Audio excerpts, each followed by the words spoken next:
Assalamualaikum warahmatullahi wabarakatuh. Bismillahi alhamdulillah. Wala hawla wala quwwata illa billahil aliyyil azim. Asyhadu an la ilaha illallah wahdahu la syarika lah. Wa asyhadu anna Muhammadan abduhu wa rasuluhu la nabiyya ba'da. Allahumma salli wa sallim wa barik ala sayyidina Muhammadin wa ala alihi wa sahbihi ajma'in, amma ba'du. Yang kami hormati para ulama, para ustaz, hadirin hadirat, bapak-bapak, ibu-ibu, jamaah salat maghrib yang dimuliakan Allah Subhanahu wa taala. Alhamdulillah, Allah Subhanahu wa taala masih berikan kesempatan kepada kita, masih berikan kekuatan kepada kita, masih berikan kemudahan kepada kita, sehingga kita masih bisa melaksanakan salat maghrib secara berjamaah. Kita lanjutkan dengan majelis taklim. Ini semata-mata karena hidayah dan kekuatan daripada Allah Subhanahu wa taala. Maka mudah-mudahan seluruh ibadah yang dilakukan diterima oleh Allah Subhanahu wa taala, menjadi sebab dosa kita diampuni oleh Allah, menjadi sebab dosa orang tua kita, mertua kita, keluarga kita, guru-guru kita, orang kampung kita, bahkan umat seluruh alam diampuni oleh Allah, menjadi sebab selamat daripada api neraka dan masuk surga tanpa dihisab oleh Allah Subhanahu wa taala. Maka sebelum taklim dilanjutkan, ya, kita sama-sama baca Fatihah dulu ya untuk jamaah kita, saudara kita yang sekarang lagi sakit, ya. Terutama yang pertama adalah Pak Asep, di mana Pak Asep ini sekarang sedang di rumah sakit, ya. Jadi mendapatkan kecelakaan, dan itulah takdir. Jadi takdir itu gak tahu, Pak. Takdir apa ke depan kita gak tahu. Dan makanya Rasulullah SAW melarang ucapan laukana kada kana kada kada. Kalau kok seandainya gini maka gak akan terjadi seperti ini. Ucapan yang semacam itu dilarang oleh Rasulullah. Kenapa? Karena ucapan yang semacam itu suatu ucapan yang tidak mau menerima kepada takdir Allah. Padahal takdir ini merupakan rukun iman yang keenam. Ini takdir. Jadi baik sesuatu yang kita suka maupun sesuatu yang gak kita suka, itu semuanya sudah takdir dari Allah Subhanahu wa taala. Nah, kan kadang-kadang orang kan takdir bisa dirubah. Kalau bisa merubah takdir, Pak, maka semua orang gak akan mendapatkan sesuatu yang dia senangi. Karena takdir yang akan datang kan kita nggak tahu, bukan? Ya barangkali kalau seandainya Pak Asem nggak nyalain kompor maka nggak meleduk, gitu kan? Nah, ucapan yang semacam ini adalah ucapan yang dilarang. Kenapa? Karena sama halnya orang yang demikian ini tidak menerima dengan takdir Allah Subhanahu wa taala. Padahal yang namanya kehidupan kita, Pak, ini semuanya sudah ditakdirkan Allah, ya. Kita dalam keadaan jaya memang sudah ditakdirkan oleh Allah. Kita dalam keadaan susah sudah ditakdirkan oleh Allah. Lah, takdir Allah Subhanahu wa taala ini bisa melalui sebab atau bahkan tanpa melalui sebab juga bisa. Jadi kalau memang orang udah takdirnya jaya, Pak, ada aja, Pak, jalannya kayak digiring oleh Allah untuk menuju kejayaan, untuk menuju kesuksesan. Jalannya dipermudah oleh Allah untuk menuju kesuksesan. Tapi di saat seseorang itu takdirnya bengek, ya, takdirnya susah, walaupun dia senang, ada aja jalannya itu yang menuju kepada yang namanya kesusahan. Itulah yang disebut dengan takdir, yang dimana takdir itu hanya Allah Subhanahu wa taala yang tahu, ya. Makanya kita bacakan Fatihah, ya, Pak Asep. Mudah-mudahan coba disembuhkan oleh Allah Subhanahu wa taala. Bu Haji Sodiran, ya, yang sekarang juga lagi pemulihan, mudah-mudahan cepat disembuhkan oleh Allah Subhanahu wa taala. Yang waktu itu saya nengok ke rumah sakitnya, saya bilang gini, rumah sakitnya mewah ini Bu Haji. Tapi ternyata walaupun rumah sakit mewah, Pak, nggak kerasa di rumah sakit itu, ya. Karena bagaimanapun mewahnya rumah sakit itu tempatnya orang sakit. Bahkan berusaha orang bagaimana menghindar daripada yang namanya rumah sakit, walaupun dijamin di sana, kan. Gak usah kerja, gak usah apa, makan dikasih, tetap saja orang gak mau Pak sebenarnya masuk rumah sakit. Makanya mudah-mudahan Bu Haji Sodiran ini cepat disembuhkan oleh Allah Subhanahu Wa Taala. Juga jamaah kita, orang tua kita ya, Pak Haji Nandang yang baru pulang dari rumah sakit, mudah-mudahan dicepatkan, dipulihkan kembali oleh Allah Subhanahu Wa Taala. Al-Fatihah.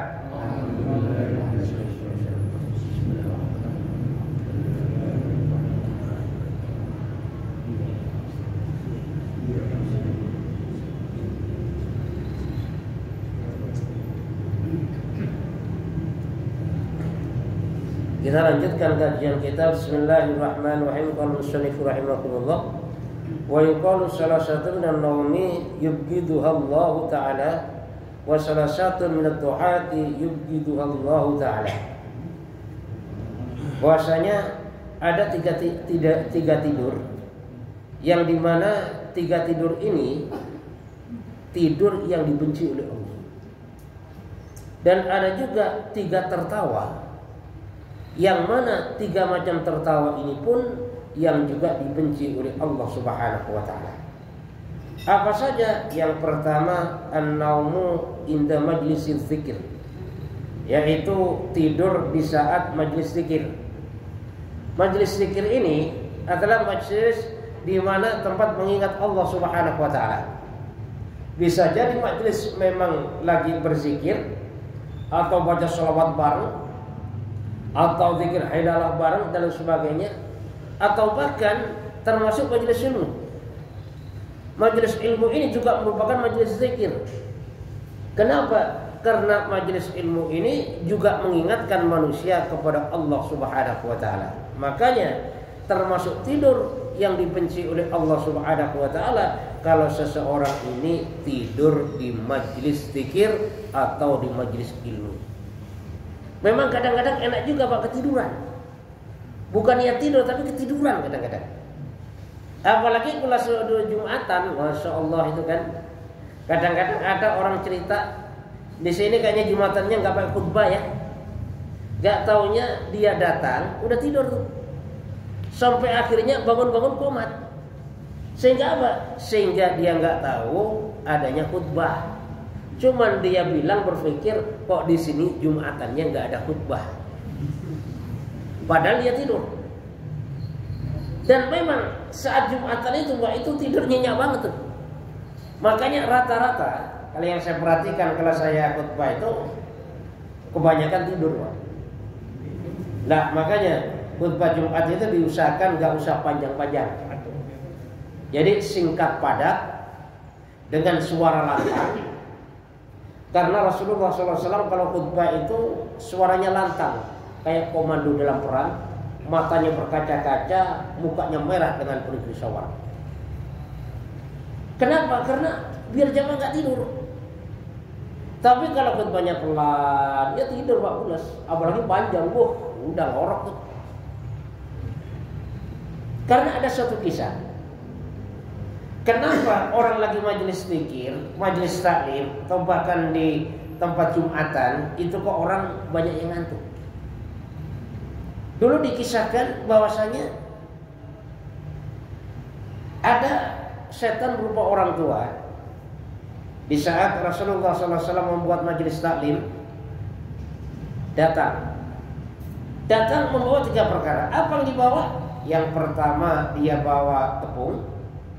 Yang kedua dia bawa selimut. Yang ketiga dia bawa paku. Bawa tepung buat apa? Tepung ini disiramkan, ditaburkan supaya kena mata orang yang lagi di majelis zikir, atau orang yang lagi di majelis taklim, atau orang yang lagi Jumatan. Ditaburkan di tepung. Sehingga apa? Sehingga orang biar merasa ngantuk. Nah, di saat dia merasa ngantuk, maka dikerekapin dia sama selimut. Karena dikerekapin sama selimut, tidur dia. Dan kalau dia nggak tidur, udah disiram sama tepung, nggak tidur juga. Diselimutin, nggak tidur juga. Maka ditancepin paku di pantatnya. Sehingga apa? Sehingga dia nggak betah lama-lama di majelis. bawaannya kabur melulu. Makanya kalau di kolam pancing Pak, kadang-kadang seharian kuat kagak bangun, cuman kalau di majelis taklim 1 jam saja dah, itu sudah banyak isyarat batuk dan lain sebagainya. Kenapa? Karena pantat ini dikasih paku supaya nggak betah. Nah ini merupakan satu kerjaan dari para setan. Sehingga wajar kalau hari Jumat ini banyak orang yang tertidur. Di majelis taklim banyak juga yang tertidur. Sebenarnya nggak dia tidur, cuma tertidur. Saking enaknya tuh. Nah, makanya kembali lagi bahwasanya tidur yang tidak disukai oleh Allah, tidur yang dibenci oleh Allah Subhanahu wa taala adalah tidur di majelis zikir. Dan yang kedua, wan naumu ba'da salatil fajr wa qabla al-isya'il akhirah. Dan yang kedua adalah tidur setelah sholat fajar, sholat subuh. Artinya setelah sholat subuh langsung tidur, gak zikir, gak apa, langsung tidur. Ini tidurnya dibenci oleh Allah nih. Lah bahkan termasuk kalau orang habis subuh langsung tidur Pak. Kalau orang Jawa bilang katanya rezekinya itu dipatok ayam. Dan rata-rata biasanya orang malas ya. Langsung subuh tidur, biasanya itu orang malas. Nah kalau orang yang rajin, walaupun nggak sholat Pak, biasanya bangun itu subuh, cuma lari kemana-mana, ada seperti itu, ya kan? Bahkan saya pernah istilahnya nemuin orang itu istiqomah banget.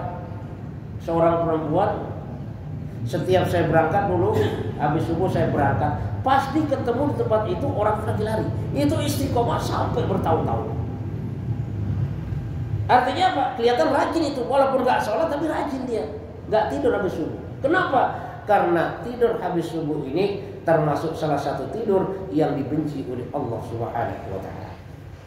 Dan setelah itu adalah tidur sebelum isya yang diakhirkan. Jadi misalnya sholat isya diakhirkan sampai jam 12 malam misalnya. Maka sebelum sholat isya kita tidur, itu satu tidur yang dibenci oleh Allah Subhanahu wa taala. Makanya Pak, sebenarnya sholat isya itu yang paling utama itu di tengah malam. Bahkan termasuk di akhir malam, itu utama itu. Cuma yang jadi masalah sebelum isya nggak boleh tidur Pak. Dan itu pun dilakukan dengan berjamaah. Nah, karena kita itu masih nggak siap seperti itu, maka isyanya biasa di awal waktu saja. Ya, kenapa? Karena tidur sebelum sholat isya yang diakhirkan itu termasuk tidur yang dibenci oleh Allah Subhanahu wa taala. Makanya kalau di India termasuk ada beberapa masjid yang memang isyanya diakhirkan. Jadi isya itu sampai jam 10, jam 11 baru sholat isya. Tapi tetap saja mereka lakukan dengan cara berjamaah. Tetap azan, masuk waktu azan, cuman qomatnya itu lama. Makanya di India yang saya tahu, qomat yang cepat maghrib doang, zuhur 1,5 jam, asar begitu juga, isya begitu juga. Pendek kata qomatnya lama banget. Nah hebatnya juga sebelum adzan berkumandang itu sudah pada datang ke masjid. Orang tua-tua udah banyak datang ke masjid, udah kau sholat tahiyatul masjid, udah baca Quran, zikir. Setelah adzan berkumandang, kemudian dia sudah bikin amalan, doa juga, zikir juga. Karena paham, karena di antara doa yang tidak ditolak oleh Allah Subhanahu wa taala adalah doa di antara azan dan iqamah. Cuman permasalahannya Pak, kalau kita di sini masih belum siap. Coba dah sekali-kali qomat 1,5 jam itu Pak. Wah, itu udah teriak-teriak di belakang Pak. Batuk macam-macam, kadang-kadang sengaja nyelonong qomat. Karena belum siap. Gitu kan? Nah, itu kembali lagi bahwasanya tidur sebelum sholat isya yang diakhirkan itu termasuk salah satu tidur yang dibenci oleh Allah Subhanahu wa taala. Wan naumu fi sholatil fardhu Dan yang ketiga adalah tidur di saat sholat fardu. Jadi saat sholat sambil tidur. Kadang-kadang bisa jadi sujud sambil tidur, gak bangun lagi, ada itu. Kadang-kadang lagi tahiyat ketiduran, ada juga orang seperti itu. Atau bahkan ya ada kisah nyata orang gede banget, sholat subuh lagi berdiri ketiduran. Dia pas di depan jatuh nyungsep itu Pak. Orang gede nyungsep, coba bayangkan. Kenapa? Karena di saat sholat fardu dia tidur. Nah inilah termasuk tidur yang dibenci oleh Allah Subhanahu wa ta'ala. Makanya kita usahakan kita tidur ini hindarin daripada 3 macam tidur tadi. Jadi tidur di majelis taklim, majelis zikir, tidur setelah subuh langsung tidur. Makanya kalau mau tidur ya tunggu isyraq dulu, ya zikir dulu apa. Setelah matahari terbit langsung tidur, gak apa-apa. Tidur sebelum isya yang diakhirkan, dan tidur di sholat fardu itu kita usahakan jangan sampai terjadi tidur yang demikian, karena tidur yang semacam itu merupakan tidur yang dibenci oleh Allah Subhanahu wa ta'ala. Maka di samping tidur yang dibenci oleh Allah Subhanahu wa ta'ala, ada juga tertawa yang dibenci oleh Allah. Kapan tertawa yang dibenci oleh Allah? Wadduhaku khalfal janazah. Jadi tertawa di belakang jenazah.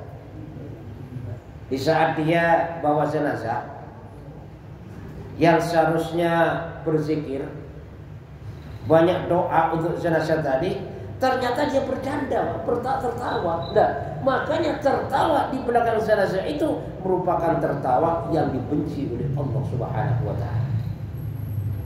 Kenapa? Karena yang seharusnya sedih.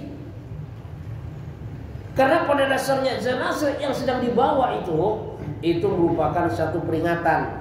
Peringatan apa? Yang suatu saat setiap manusia ini pasti akan mengalami hal yang demikian. Cuman kan tinggal giliran saja, Pak. Ya kan? Tinggal giliran saja. Sehingga kalau sudah waktunya datang, tidak bisa dimajukan maupun dimundurkan.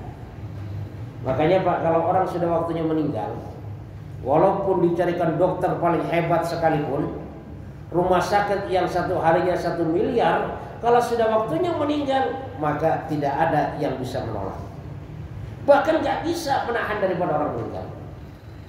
Lah kalau waktunya itu belum meninggal, walaupun sudah parah itu sakitnya, bertahun-tahun di atas ranjang, bahkan bergerak saja nggak bisa karena belum waktunya meninggal, maka orang itu pun juga awet tidak meninggal. Sampai kapan?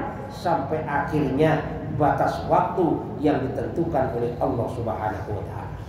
Makanya kembali lagi bahwasanya tertawa yang dibenci oleh Allah Subhanahu wa ta'ala adalah tertawa di belakang jenazah.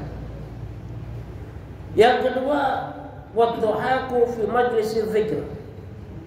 Jadi tertawa di majlis zikir. Majlis zikir ini juga majlis ilmu, majlis yang mengingatkan kepada Allah Subhanahu wa ta'ala. Itu termasuk tertawa yang dibenci oleh Allah. Nah, karena itu dibenci oleh Allah Subhanahu wa ta'ala, kadang-kadang di majlis ilmu saat pengajian tertawanya terbahak-bahak. Ini sebenarnya larangan suatu tertawa yang dibenci oleh Allah Subhanahu wa ta'ala. Cuma yang jadi masalah sekarang kan kadang-kadang ya, ini kalau ada acara maulid ya, yang diundang itu ustadznya jadi yang lucu. Kalau misalnya ada ustadz itu gak lucu, memang dia lurus bicaranya, maka kadang-kadang gak laku. Kenapa? Yang laku, yang lucu, yang bisa bikin orang tertawa, bahkan kalau bisa yang melebihi daripada yang namanya pelawak. Nah, padahal saat kita di majelis zikir, saat kita di majelis ilmu, kita mau bicara kebesaran Allah, mendengarkan pembicaraan kebesaran Allah, bicara masalah ilmu Allah, mendengarkan tentang pembicaraan ilmu Allah, kita tertawa terbahak-bahak, itu termasuk salah satu tertawa yang dibenci oleh Allah Subhanahu wa taala. Sehingga apa? Sehingga kalau sudah dibenci oleh Allah Subhanahu wa taala, lalu apa yang bisa kita perbuat? Ya. Kenapa? Karena kalau tertawa terbahak-bahak itu adalah tertawanya setan. Kalau tertawanya para nabi adalah tersenyum. Ya kalau misalnya kita tertawa tersenyum boleh lah ya. Di majelis taklim, majelis zikir ya mungkin karena ada hal-hal yang memang kita perlu tersenyum, boleh tersenyum. Cuman yang nggak boleh itu sampai terbahak-bahak. Kan? Itu nggak boleh tuh. Ya. Apalagi emang sengaja lucu, sengaja ngelawak, Pak. Itu nggak boleh itu, Pak. Itu termasuk tertawa yang sangat dibenci oleh Allah Subhanahu wa taala. Ya, makanya diusahakan lah ya. Kalau misalnya kita ada maulid, ada peringatan Isra Mi'raj, udahlah cari ustaz yang enggak banyak ketawa. Yang lurus-lurus saja mengingatkan orang kepada Allah. Karena yang terjadi sekarang Pak, kan kadang-kadang acara maulid ini tidak mengingatkan orang kepada Allah, bahkan kadang-kadang sopir Metro Mini yang sedang mabuk itu lebih bisa mengingatkan kepada Allah. Coba deh, kadang-kadang nanya, gimana hasil daripada maulid? Wah, lucu banget itu ustaznya. Sehingga gak dengar, sehingga dia gak ingat kepada Allah. Giliran dia pulangnya naik Metro Mini, sopirnya lagi mabuk, istighfar dulu bawaannya. Dikit-dikit zikir, ngerem dikit zikir, istighfar. Artinya apa? Ternyata sopir Metro Mini yang lagi mabuk itu lebih mudah mengingatkan orang kepada Allah Subhanahu wa taala daripada pengajian majelis taklim, tabligh akbar yang di situ hanya isinya tertawa terbahak-bahak. Makanya kita usaha Pak, kita hindarin. Ya, kalau memang kita ingin yang lucu, ya sekali-kali kita nanggap pelawak lah. Ya, cuma jangan di masjid. Di masjid ini kemarin itu ustadznya apa itu nggak ada ketawanya. Yuk sekali-kali udah pelawak yuk, tapi di luar masjid udah ketawa itu puas-puasin. Ya, kenapa? Karena ketawanya pada saat itu bukan ketawa di majelis zikir, ya kan? Karena kalau ketawanya majelis zikir, majelis ilmu itu termasuk tertawa yang tidak disukai oleh Allah, tertawa yang dibenci oleh Allah Subhanahu wa taala. Makanya kita mengadakan majelis taklim, acara maulid tabligh akbar pada dasarnya untuk mengingatkan manusia kepada Allah, mengingatkan manusia bahwasanya dunia sementara, akhirat selamanya, mengingatkan bagaimana pentingnya sholat, mengingatkan pentingnya zikir, pentingnya zakat, bagaimana mengingatkan tentang masalah kubur, nikmat kubur, ada siksa kubur, surga, neraka. Itulah tujuannya. Sehingga apa? Sehingga nanti endingnya bagaimana manusia ini kembali mengamalkan agama secara sempurna, selamat daripada api neraka, meninggalnya dalam husnul khatimah dan masuk surga tanpa dihisab oleh Allah Subhanahu wa taala. Dan yang ketiga adalah wadduhaku indal maqabir. Jadi yang ketiga, tertawa yang dibenci oleh Allah Subhanahu wa taala adalah tertawa di saat ziarah kubur. Jadi kita saat di kuburan Pak, tertawa-tawa saat ziarah kubur. Lah makanya kalau sekiranya kita nggak tahu adab ziarah kubur, mendingan kita nggak usah ziarah kubur. Jadi kalau kita mau ziarah kubur, adab ziarah kubur pelajari dulu. Sehingga apa? Sehingga kita tahu bagaimana adab ziarah kubur. Karena saat ziarah kubur ini kita mengunjungi orang yang sudah meninggal. Rohnya tahu kepada kita.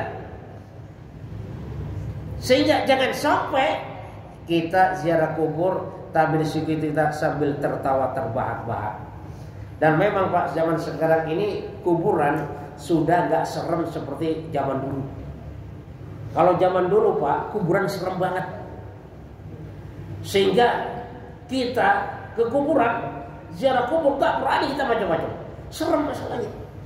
Apalagi kalau ada orang habis meninggal dunia, banyak juga yang jadi memedih. Jadi banyak orang takut. Lah, cuman kalau kuburan zaman sekarang kan udah gak serem-seremnya. Coba bayangkan. Sehingga di kuburan banyak orang jualan, makan di atas kuburan. Kadang-kadang kuburan dibuat pacaran. Udah gak ada serem-seremnya sekarang itu udah.